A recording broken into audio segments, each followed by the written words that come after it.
So today I thought to talk about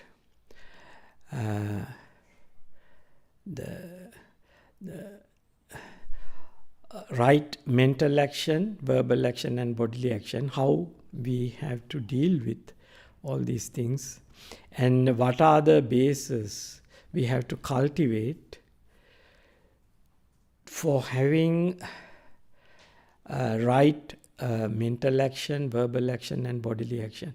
Because these things are important to know as a Buddhist or Buddhist practitioners. Because without having the proper understanding, sometimes you always feel difficulties or you always face difficulties because you think your actions are not inappropriate or not fit, not powerful enough. Because the wrong view-based thinking or the not seeing properly things, not seeing as the Buddhist, the right, based on right view or based on the how the real Buddhist practitioners see this this world of your body and mind. Because the body and mind is the part we see the body. So it is the thing you possess or whatever thing you have. Without having a body and mind, you can't contact the world, external world. So the body and mind is the receiving part. So that's what you are experiencing. You are experiencing this world because your body and mind. So you are existing in this world. So you are conscious. So this the nature of your body and mind, if you understand in the right way, so then you relate to the external world in skillful way. Because unskillful means always create suffering, always create problems, always create more complications, more problems, more trouble. So that's why it is important to have that right attitude towards this world, right attitudes towards your experiences. So if you because these things, each and every person have their own way of dealing with whatever thing you are experiencing. But this is always built up based on your past way of dealing with things, past way of how you took this world, how you understood this world. These are always changing, always updating. That is the way how this consciousness works. So it is the nature of consciousness. Consciousness means not only your eye, ear, nose, tongue and body, but all external. Consciousness is also the same. All external living beings have consciousness. All these living beings, consciousnesses also run based on the same sets of the causes and conditions change those consciousnesses. These consciousnesses arise based on the causes and conditions, internal and external. All consciousnesses are similarly work, but the causes and conditions are different to each and every living being.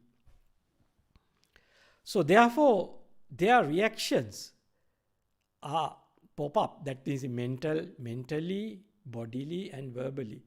These three outputs automatically work based on the inputs or the what they are experiencing. So it is a natural phenomena. But you have to understand what is skillful and what is unskillful. How we differentiate this skillfulness and unskillfulness. So that depends on the way you see this world, this body and mind, how it works. Whatever thing you are experiencing, the root characteristics of those experiences, or the external objects and internal objects. When we divide into your experience into materiality and mentality, you see each and every this materiality and mentality are impermanent and always based on causes and conditions. That means the internal, your feelings, perceptions, volitions, also based on causes and conditions. That means the whole your consciousness actually based on causes and conditions. These causes and conditions are not permanent. These are changing all the time.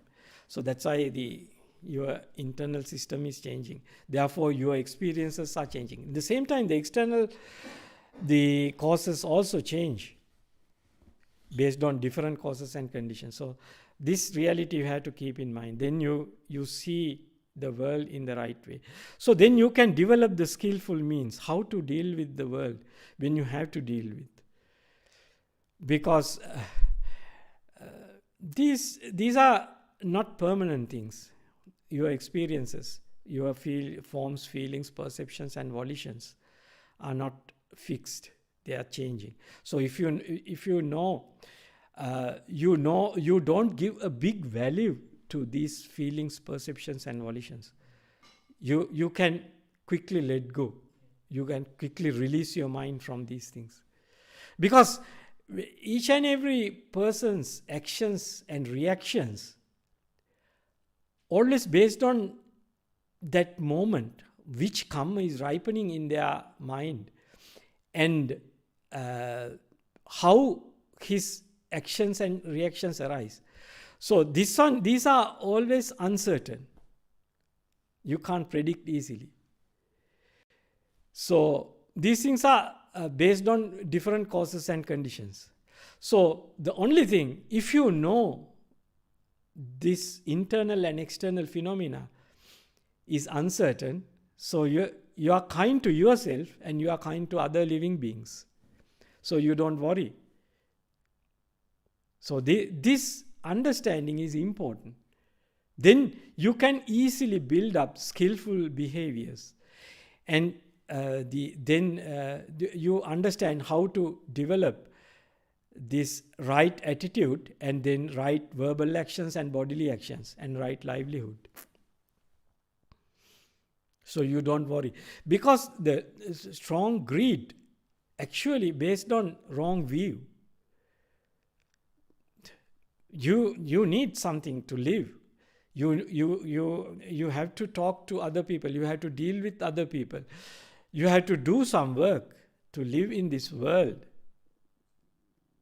So then if you have the right attitude towards the world or your experience, your inner or external world, so then you can easily choose the skillful part.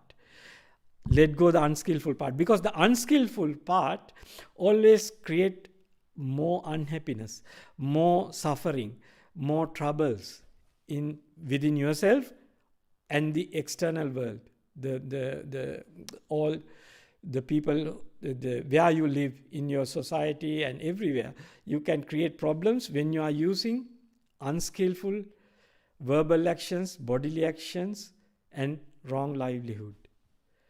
So all these things based on wrong mental action, wrong intentions.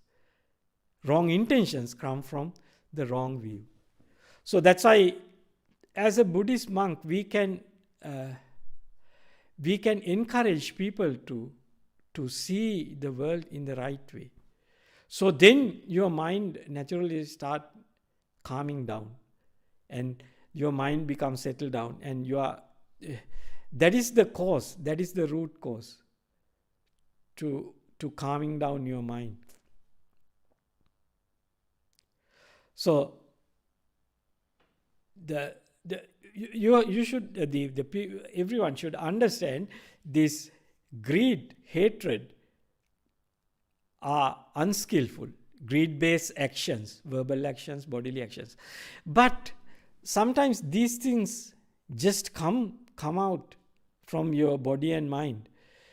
Body, mind, and that means your verbal actions and bodily actions maybe arise spontaneously based on your past training or your past habits. That's called ripening karma. Your previous intentions ripen in the present moment depending on what you are experiencing. So that's why it is important to train the skillful actions to replace your unskillful actions. Once you identify your verbal action or bodily action unskillful, so you can develop a skillful actions by using the right intentions. That means it's a second factor of Noble Eightfold Path.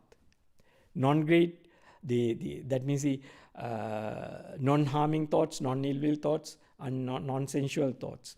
So these things actually, this right thinking is always based on right view. So without having the support of the right view, it is difficult to build up the skillful mental actions, because there should be a solid grounding, solid foundation. Otherwise, any time it can change and topple to a different level. So that's why when the people who are practicing the path, they should have the right view. They should learn and train to use that right view. So then they develop the path to deeper level. Not only that, your day-to-day life become more peaceful, and it is helpful to your practice of meditation, because the practice of meditation is also important, because I know now the many people have that intention to practice of meditation, and most people practice meditation, and most people who come to BSV, I think so. So, but may not be. Sometimes when people are doing their jobs, sometimes they are not much keen to practice meditation. But practicing meditation, we always encourage to practice meditation. It is helpful to develop the right attitude or practice that gives an opportunity to practice right attitude towards your body and mind, and at the same time develop the peaceful states of mind and enjoy those peaceful states of mind. These are important experiences for each and every living being. So when we talk to people, when they are listening, so if they can develop the faith and confidence and take this the Dhamma into their day-to-day life and practice this Dhamma, naturally they experience the peacefulness of mind, and quickly you can let go things. Even when you are experiencing undesired or unexpected things, unexpected the experiences. So this is something important to remind all the time to people who listen Dhamma. So the skillful actions always based on non-greed and non-hatred. So when we are dealing with our experiences, day-to-day experiences, when we are living in this world, we have to deal with other people who are living with us. So each and every person has their own stream of consciousness. So these are always supported by their past experiences or past intentions. That's called the karma. These kammasa komi, kamma dayadu, kamma yoni, kamma bandhu, kamma patisarno. That's how Lok Buddha said. It is the only the way how it happens. So it is your refuge, it is your supporter, it is the only thing you have in the present moment. That's why when you understand the skillful means, you have to train yourself. You have to remind yourself all the time and practice. So it happens when you have the faith and confidence regarding this teaching, regarding this the understanding about the nature of our body and mind, that is impermanent nature and non-self nature of our body and mind. If you know this one, then, and if you have the faith and confidence about this one, then your mind tends to use it, because it leads to peacefulness and happiness of your mind. And then your bodily actions and verbal actions are purified by the right mental action. So that then your mind tends to let go all unskillful verbal actions, bodily actions. And if you are having a wrong livelihood, that wrong livelihood always harming to others or harming to yourself.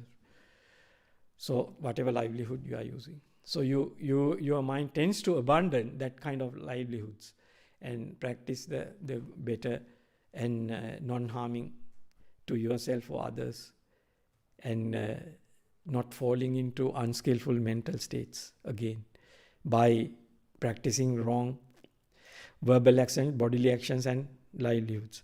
When we are practicing wrong verbal action, that means unskillful verbal actions, bodily actions and livelihood, we always fall into remorse. So you have to face the bad reactions from outside. Sometimes even you are not having any, even you are not using any unskillful verbal actions and bodily actions and unskillful livelihood, sometimes you get the bad verbal actions and bodily actions from outside. But when you are mindful, so you don't worry, because you know the world, the external world and internal world arise based on causes and conditions in each and every person or each and every mind and body. So it is a natural phenomena. So you are kind to yourself and you are kind to the other living beings. So then you are not much worrying. You just try to cope up with, or you just try to you just let the things be, and be kind to yourself and be kind to the others, and let the things fade away and vanish. You are not going to control your inner world or external world. Just let the things be. Then the things become calm down and settle down.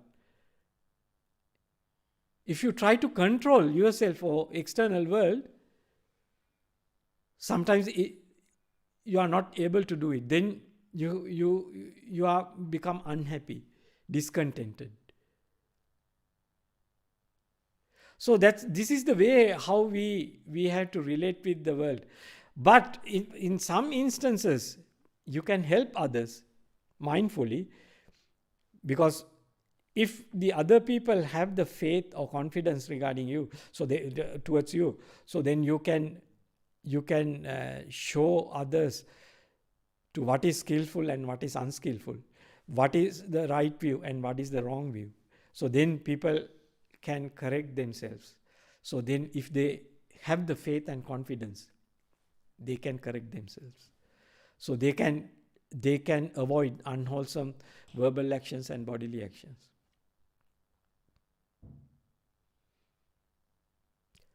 So therefore this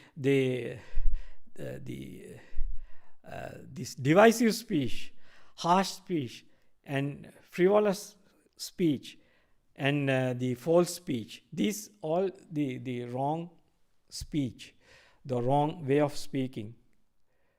So these things create more problems. These things create unhappiness. Sometimes people have that training from small age where they born and lived. They use this wrong speech, sometimes a false speech, divisive speech, and the harsh speech.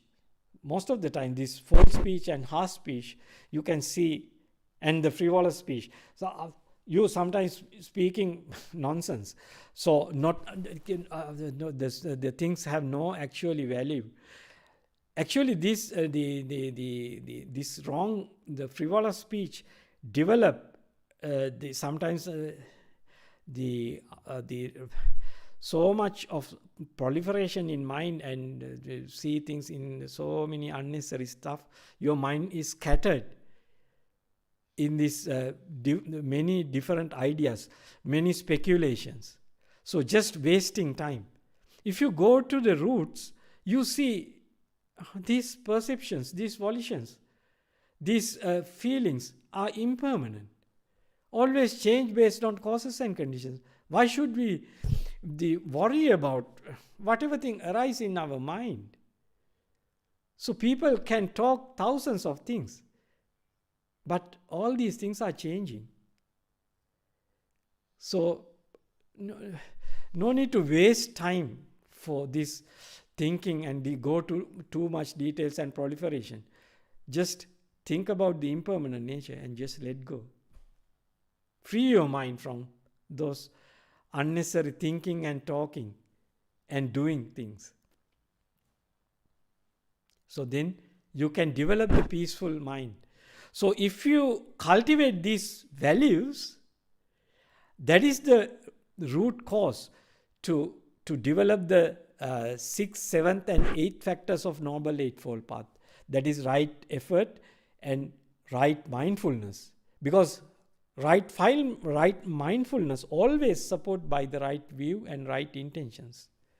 Without having the support of right view and right intentions, you can't develop the right effort and right mindfulness. You can develop to a certain extent, but can't go to the deeper stages. You are always your mind is always like a ball which is floating on that means the plastic ball which is floating on water. You can push it down under the water, but when you release your hand, it just pop up. So in that way, so that is how people, if you don't have this right view and right intentions, if you haven't developed the right view and right intentions, the mind is like that. You can act, you can develop the good qualities, but these qualities quickly disappear because there is no deep root for those actions. So that's why it is important to have this right view and right intentions to develop first. So these are, you have to remind yourself and practice in your day-to-day life when dealing with your experiences, day-to-day experiences. So when you practice this right view and right intentions, so it is easy to practice the right mindfulness, right effort and right mindfulness, and the day-to-day life you use this right verbal action, right bodily actions, and right livelihood.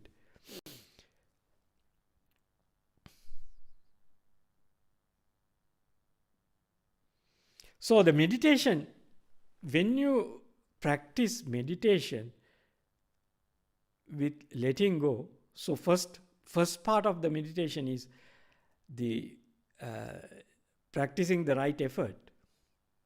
So abandoning all the sensual world, sensual objects come to your mind.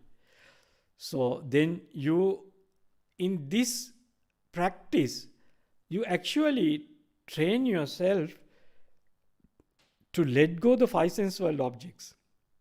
So this skill is important when you are living in your day-to-day life, because then any undesirable experience come to you, you have the skill to let go. Even within yourself, if unskillful action arises from your body and mind, you can easily identify and rectify it or correct it.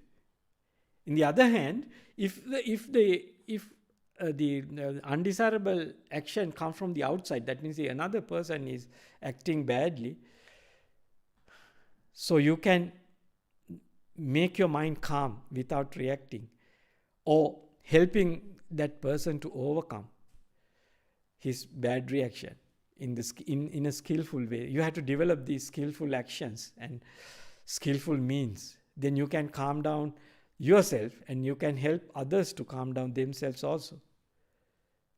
So this skill come from, if you have that understanding about the causes and conditions, why the unskillful actions arise, why people take things in wrong way, and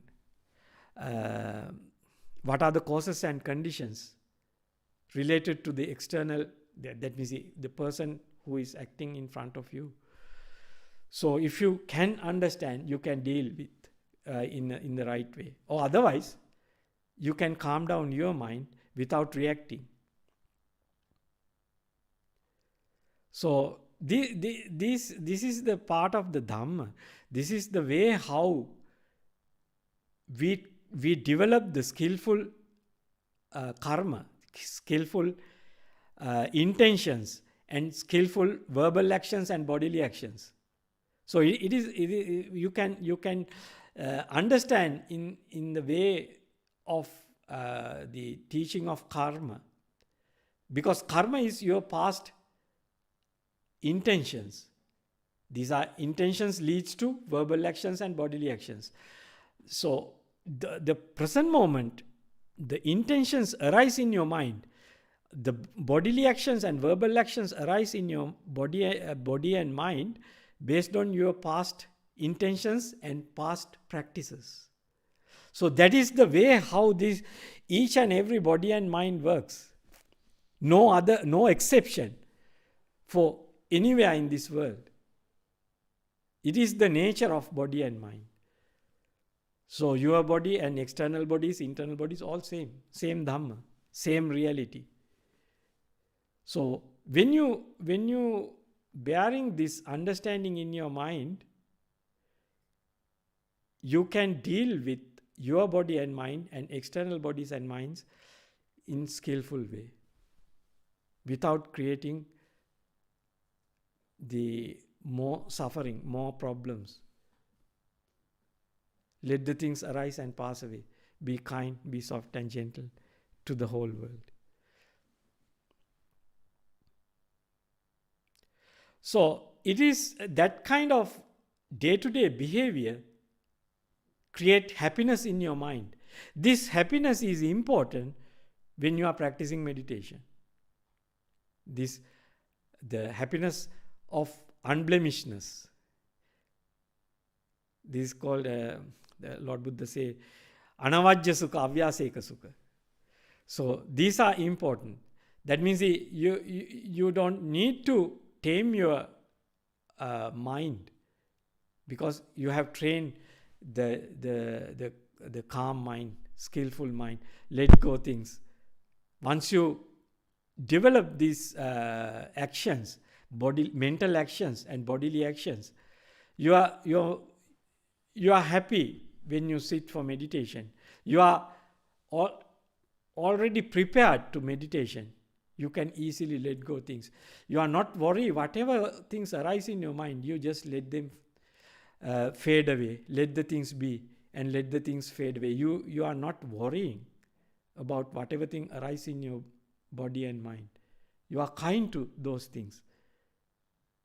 So that is the way when we sit for practicing meditation. Then you focus your attention to your body, internal world. So how you feel your body, how you understand your body. So then your mind is focused to your body. When you focus your mind to your body, you feel how it is working. So beforehand, actually, in the fifth factor of sixth factor of Noble Eightfold Path is right effort. When you are practicing right effort, you are stop your thinking process, because thinking always comes from delusion. So you stop thinking and you experience the stillness of the mind at the beginning. Then it stops the sensual thoughts and ill will or unhappiness or discontentment. You just enjoy the stillness of the mind. So then once you focus to your body, you can easily see your breath. What are the functions? What are the pains arise in your body? Ultimately, when you let go of the body step by step, then you clearly see the breath, how it is going up and down. So then you can focus and make your mind more still. That means you are happy with the breath. You are enjoying the breath. You are enjoying the stillness. You are enjoying the fade away your five sense world. Because your right view and right attitude towards your body and mind. So that's why the foundation is important to develop this meditation practice to deeper stages. So then you develop your mind to let go and fade away things. You are not worrying. You just let fade away and disappear your five sense world. Because you know it is uncertain. It is not yours. It always based on causes and conditions. Your each and every consciousness arises based on causes and conditions. There is no fixed consciousness to anywhere in this world. Consciousnesses arise based on causes and conditions. Causes and conditions are impermanent, change all the time. So therefore, you are not much value your experience. Perceptions, volitions are products of consciousness. That is, parts of consciousness. These are rise and pass away, change all the time. So you use these perceptions, volitions, feelings when you have to do things. That means when you have to deal with the world. That is third, fourth and fifth factors of Noble Eightfold Path. That is right verbal action, right bodily action and right livelihood you have to use in your day-to-day life. And avoid the wrong verbal actions, wrong bodily actions. Because these things naturally arise because you have your past karma. You have the long past. Because when you become a human, you don't see your past life.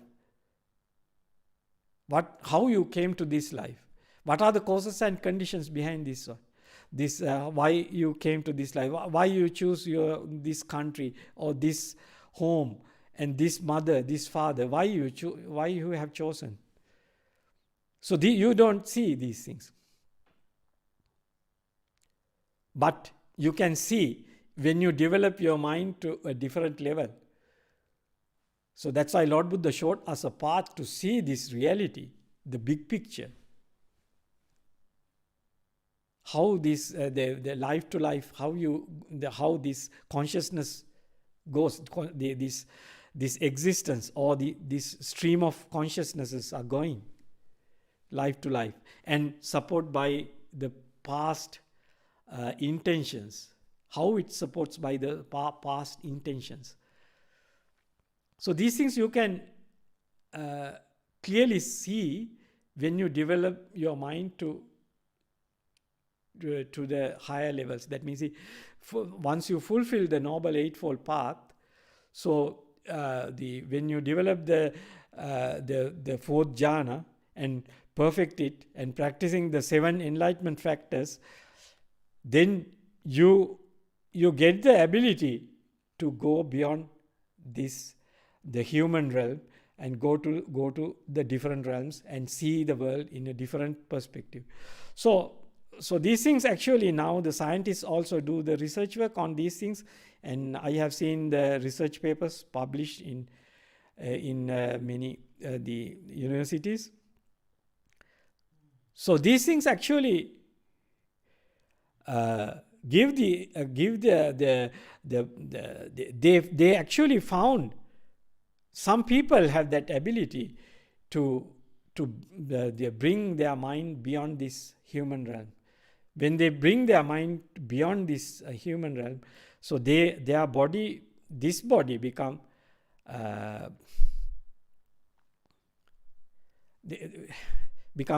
come to a clinical death. That's what their explanation. So this is something. So these are not the impractical things. These are practical things. Practically, people can achieve these states. So this is the reality. This is the truth. So anyway, for many people in your day-to-day life, if you practice the right view, so you can easily develop the right verbal action, bodily action, and right livelihood. In the same time, they get the support from the right attitude towards the world, right intentions.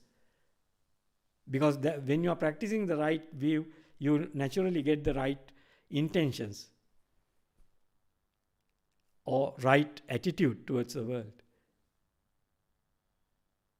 So it gives the peacefulness to your mind and easily let go, easily free. And you are a calm and quiet person and helpful and happy person to this world. So that is the thing, I think, important when we are speaking to people. So it is the skillful means. It is the beneficial. It is beneficial for the humanity. It is beneficial for your day-to-day life, and it leads to total emancipation, Nibbana. So I will read a part of a small sutta.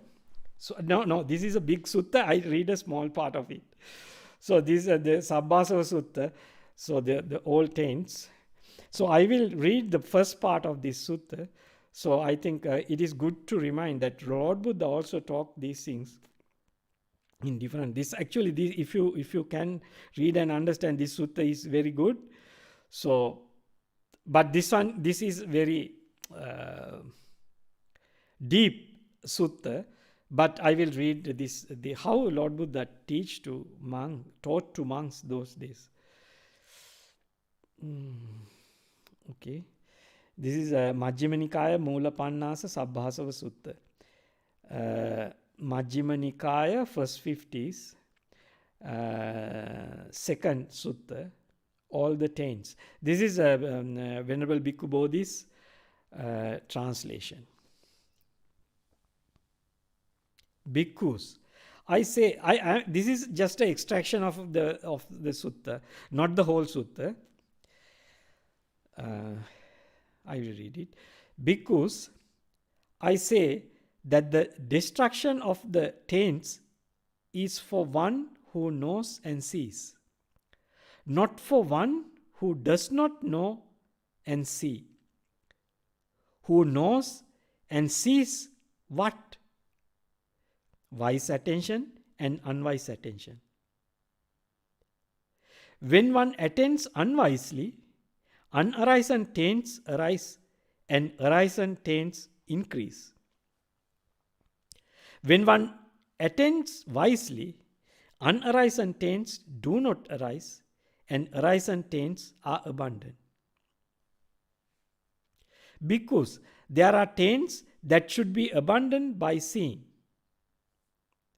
There are taints that should be abundant by restraining. There are taints that should be abundant by using. There are taints that should be abundant by enduring. There are taints that should be abundant by avoiding. There are taints that should be abundant by removing. There are taints that should be abundant by developing.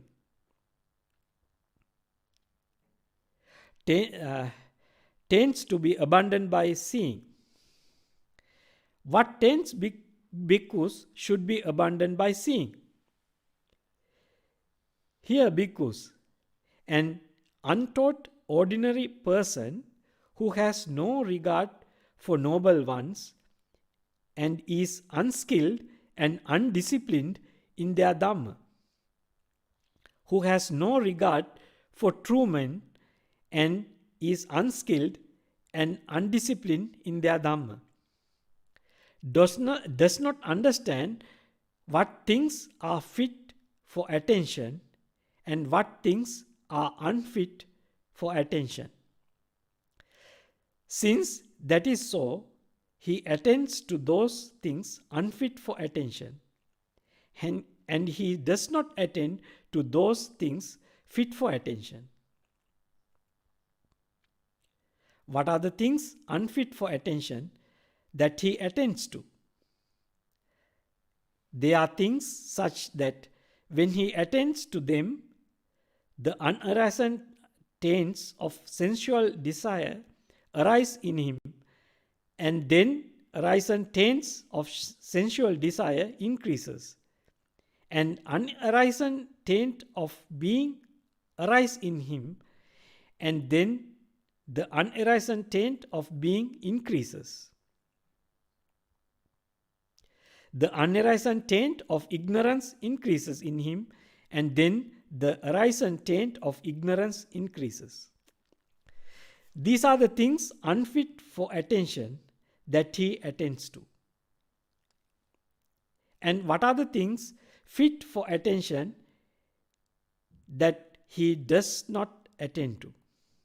They are things such that when he attends to them, the unarising taints of sensual desire does not arise in him, and the arising taints of sensual desire is abundant, and unarising taints of being does not arise in him, and then the unarising taint of being is abundant.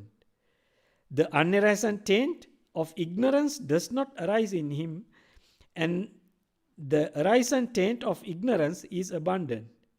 These are the things fit for attention that he does not attend to. By attending to things unfit for attention and by not attending to things fit for attention, both unarising taints arise in him and unarising taints increase. This is how he attends unwisely. Was I in the past? Was I not in the past? What was I in the past?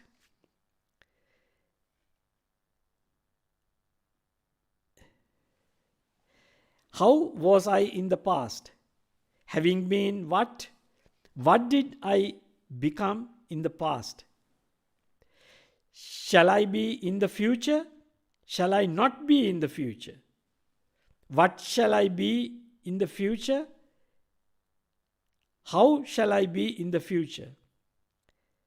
Having been what? What shall I become in the future? Or else he is inwardly perplexed about the present, thus, am I not? What am I? How am I? Where has this being come from? Where will it go?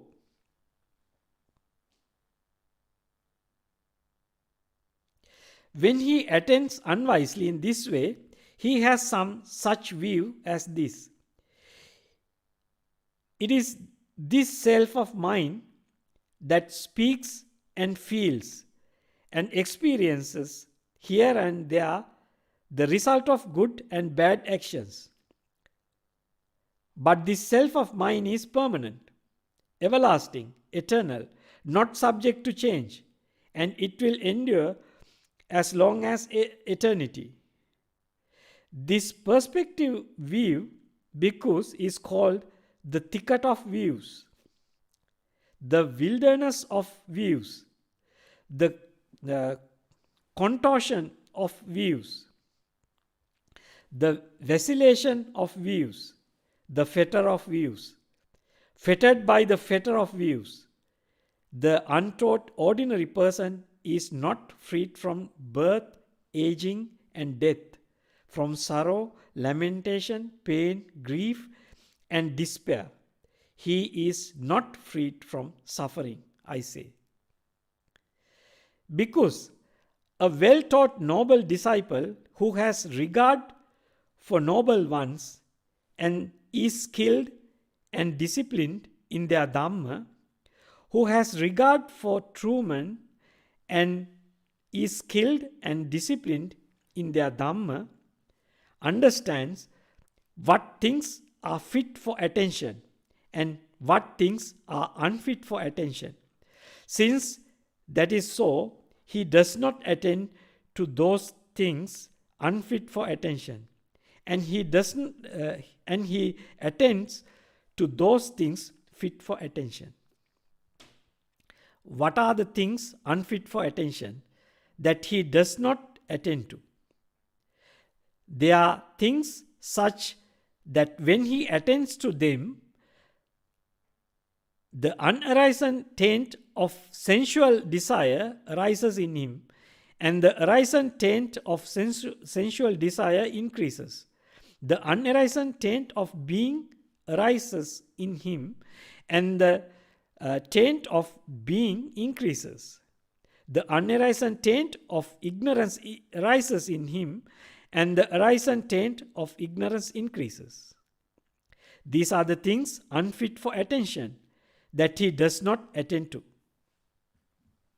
And what are the things fit for attention that he attends to? They are things such that when he attends to them, the unarisen taint of sensual desire does not arise in him, and the arisen taint of sensual desire abandon. The unarisen taint of being does not arise in him, and the arisen taint of being is abandoned. The unarisen taint of ignorance does not arise in him, and the unarisen taint of ignorance is abandoned. These are the things fit for attention that he attends to. By not attending to things for unfit for attention, and by attending to things fit for attention, unarisen taints do not arise in him, and arisen taints are abandoned. He attends wisely. This is suffering. He attends wisely. This is the origin of suffering. He attends wisely. This is the cessation of suffering. He attends wisely. This is the way leading to the cessation of suffering. When he attends wisely, in this way, three fetters are abandoned in him: personality view, doubt, and adherence to the rules of observances. These are called the taints that should be abandoned by seeing. So now I stop reading that sutta in this stage. So this is the thing I wanted to show, that Lord Buddha taught to people how to strengthen the right view and how to use in your day-to-day life. Then you can develop the right attitude towards your life, and then you can abandon the unskillful, the verbal actions, bodily actions, and mental actions. From mental actions, actually mental actions is the first thing you abandon. Then because you are abandoning the mental actions, the verbal actions, bodily actions get purified. So if you have any questions, you can ask. I think now we are reaching to 1 hour. So is there any questions? Yes, Bhante. Yes, we have received one question so far. Yes.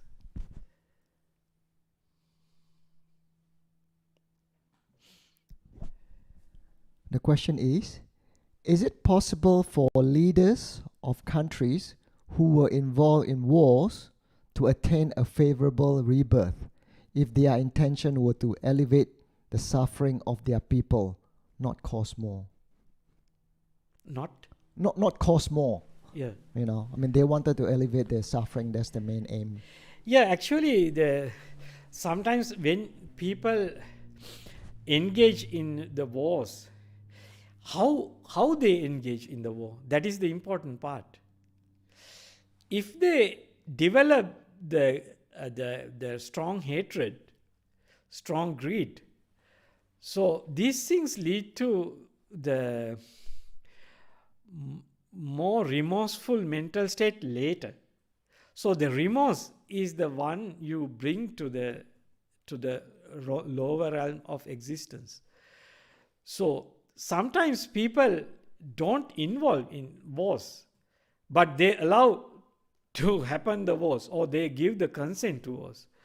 So I think the people have different level of dealing with especially the leaders of countries have a different level of the different attitudes when they are dealing with wars.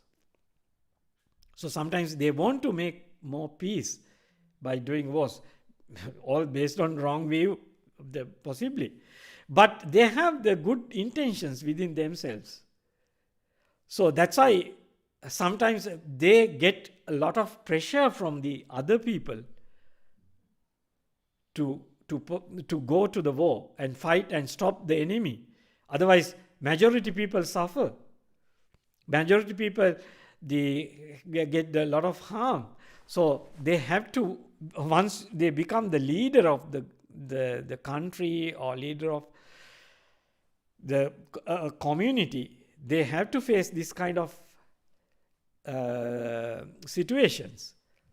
So they have to deal skillfully. That's why it is very important to understand once you go to this kind of levels, so you have to deal accordingly.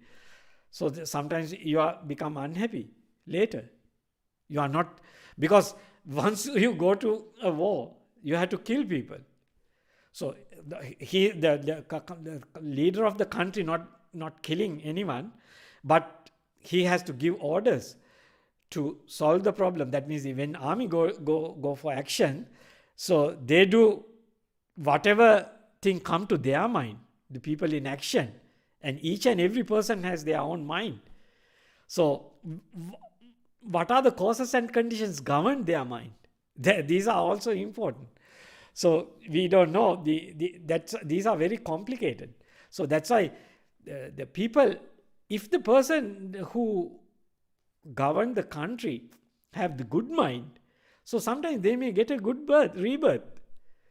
Even his time period, he has to allow to fight the armies to stop some bad things. So this is so that's why it is important to understand the what comes at the end. So you can see, if you take the Angulimala story. So this Angulimala is a person who killed. He is a serial killer according to the present day saying. So he actually killed large number of people. But once he listened to Dhamma and he come into the right faith, he could abandon all his unskillful actions and let go. Because once you develop the right attitude towards your body and mind, you don't worry about your past, what you have done. And you don't worry about the other people's or the world past, what has happened. You just let the things go, let the things be. You know how things are happening. It is just a natural phenomena. It is just naturally happening in that way. Because causes and conditions give rise the feelings, perceptions and volitions. So your verbal actions, bodily actions arise based on causes and conditions. You can quickly let go things, even your past, even not without worrying about your future. You let go your future. You don't think about future. You just act properly in the present moment. That's the only thing you can do. So this right action, the mental action, bodily action and verbal action arise in the present moment based on right view, right intentions. So that's why it is important to have the right understanding. So that depends on the person. We can't say. Some people can go to the hell, they fall into remorse. Some people may not fall into remorse. That depends on their mental states at their deathbed, at their death moment. Can you understand?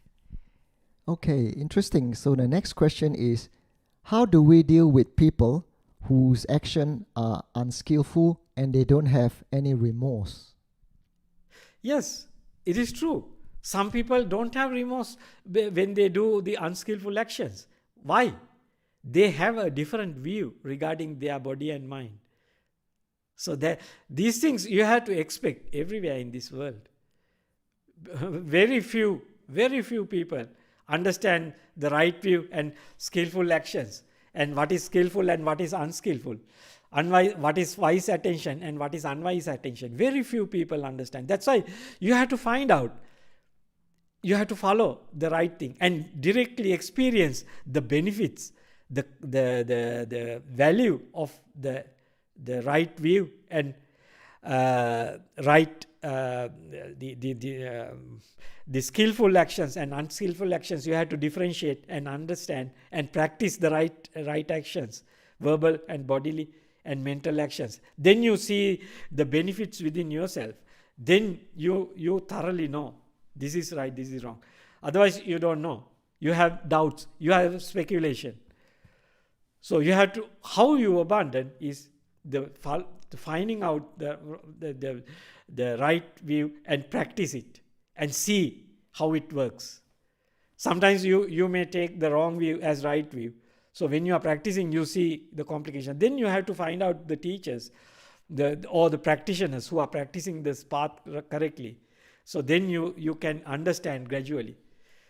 Once you understand, once you come to the thorough understanding, then you know how things are coming and going. Then the delusion getting diminished.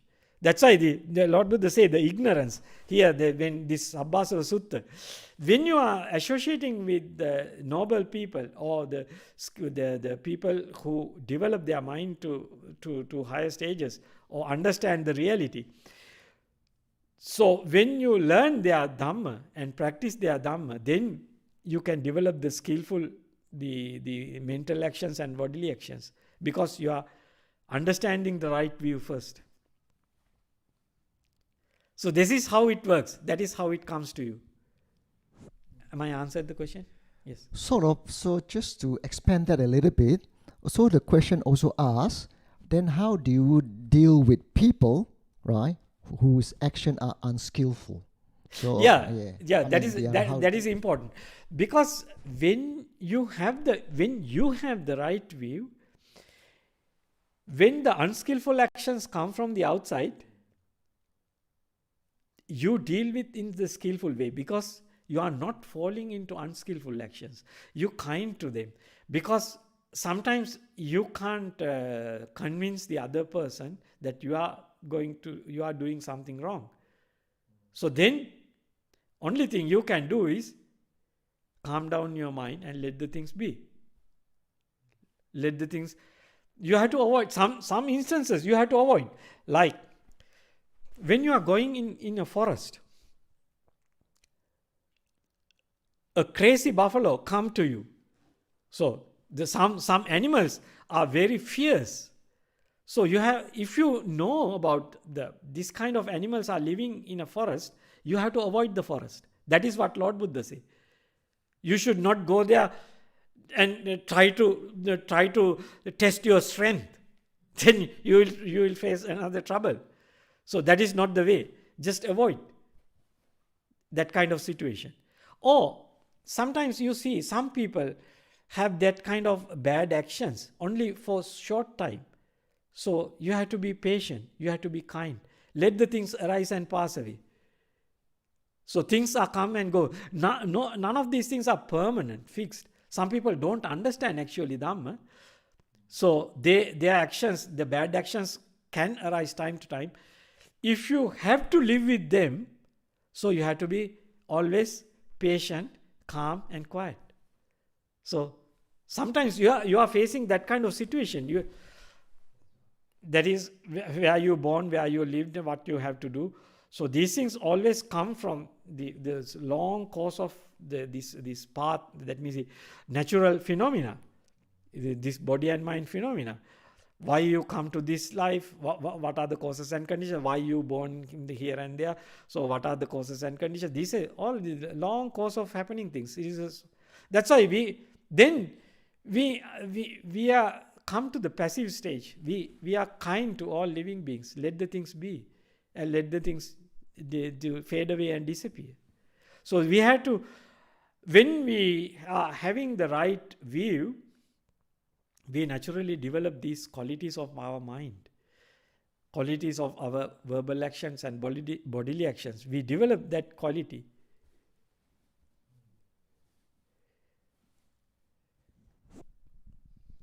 We haven't got any more question today, Bhante. Still looks like there was a last one. Okay, Yeah, good. So now, is it okay to stop now? Okay, good. Okay, now I can pay respect to Buddha, Dhamma and Sangha and conclude today Dhamma talk. Okay. Thanks for all listeners.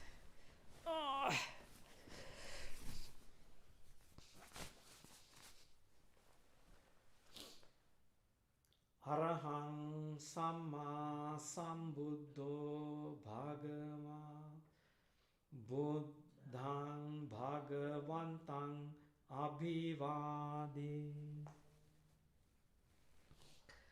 Swakato Bhagavata Dhammo Dhammang Namassami